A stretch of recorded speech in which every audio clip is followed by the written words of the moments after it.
20 minutes late. Ngayon, early morning dineliver namin si Arlo. Ayan, ito yung kanyang new fur parent, si Ma'am. Ano po pangalan niya, Ma'am? Che. Si Ma'am Che.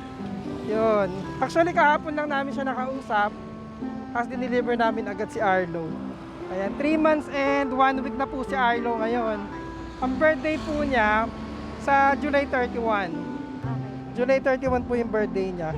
Kakatapos lang po niya ng 8-in-1 vaccine nitong Sunday. Kaya hindi pa po siya pwedeng liguan. Pero po yung record niya po. Ano po yung record niya? Bibigay ko po. Tapos yung papers po niya, on process pa. Siguro mga 1 buwan pa po. Paano po yung sa transfer ng, ng owner's name? Pag po na-receive nyo na po yung papers, pwede nyo na po siya ipatransfer. Kami na po magpapatransfer. Oo. Ipirmahan ko na lang yung likod. Yun. Ang diet po niya, ma'am, beef pro puppy. Ay, bibigay ko po siya. O, Arlo, sama ka na. Bigyan na ba? Oo. Sama ka na sa kanya, mabait yan.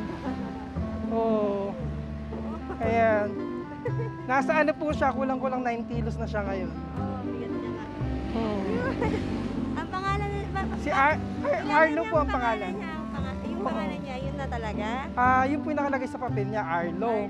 Pero kung gusto niyo pong palitan, pwede naman po kasi bata pa naman siya. Oo. Gusto niya kasi palitan blue. Blue, opo. Actually, bagay po sa blue kasi yung color po niya mag-change pa po yan. Oo. Maaari po siyang mas maging lighter. Parang ang tawag. Arlo. Yung sa post niya po, yung pangalan? Beef Pro Puppy. Beef? Beef Pro. Sinend ko yung tutorial sa kanya kung paano gawin yung Apo. diet niya.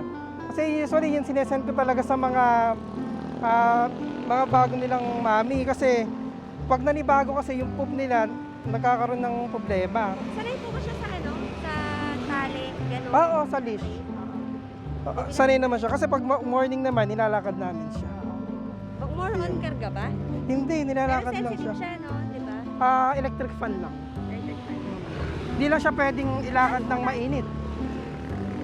Babay, sir. Ayan po, rehome na po ngayon si Blue. Blue po yung pangalan niya sa bago niyang fur parent. Ayan, salamat po. Thank you po. Update niyo na lang po ako. Tapos i-send ko sa inyo yung link ng vlog pagka na-ayan ako na po. Pa-subscribe na rin po. Ayan, maraming salamat po at uwi na po tayo ng Nueva Ecija. Bye-bye!